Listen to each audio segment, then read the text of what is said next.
હત્યાના ગુનાને ગણતરીના કલાકોમાં જ ભેદ ઉકેલી કાઢી પોલીસે હત્યારાઓને ઝડપી પાડ્યા હતા। કાપોદ્રા પોલીસ મથકનો સ્ટાફ પેટ્રોલિંગમાં હતો ત્યારે બાતમીના આધારે કાપોદ્રામાં વડવાળા સર્કલ પાસે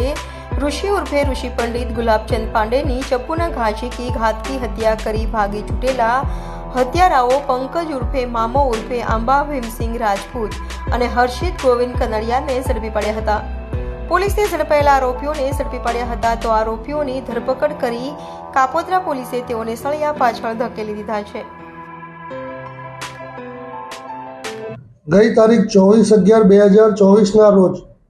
કલાક 18:30 વાગે કાપોદ્રા પોસ્ટે હદના વડવાળા સર્કલ પાસે જાહેરમાં એક ઈસમને છરીના ઘા મારીને મૃત્યુ નિપજાવેલ હોય તેવી હકીકત મળતા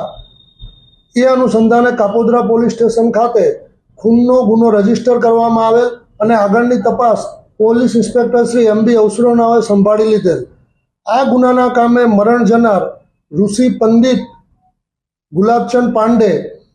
જેઓ મરણ ગયેલ હોય અને આ મરણ જનાર વ્યક્તિ પણ ગુનાહિત ઇતિહાસ ધરાવતો હોય અને તેના વિરુદ્ધ અલગ અલગ પોલીસ સ્ટેશનમાં ખંડણી, મારામારી, પ્રોહિબિશન તથા હથિયાર બંધીના ભંગ બદલના ગુનાઓ નોંધાયેલ હોય એવી હકીકત તપાસ દરમિયાન જાણવા મળેલ છે। આ ખૂનનો ગુનો બનવાનું કારણ એ છે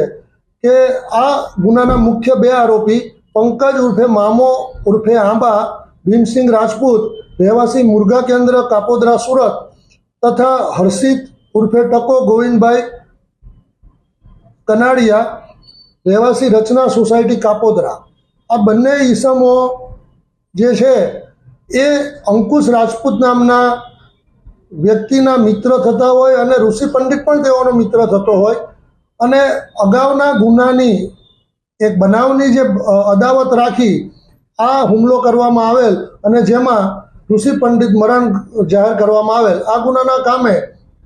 પોલીસ ઇન્સ્પેક્ટર શ્રી કાપોદ્રા તથા તેઓના સર્વેલન્સ સ્ટાફે પોતાના અંગત બાતમીદારોથી તથા CCTV ફૂટેજ મેળવી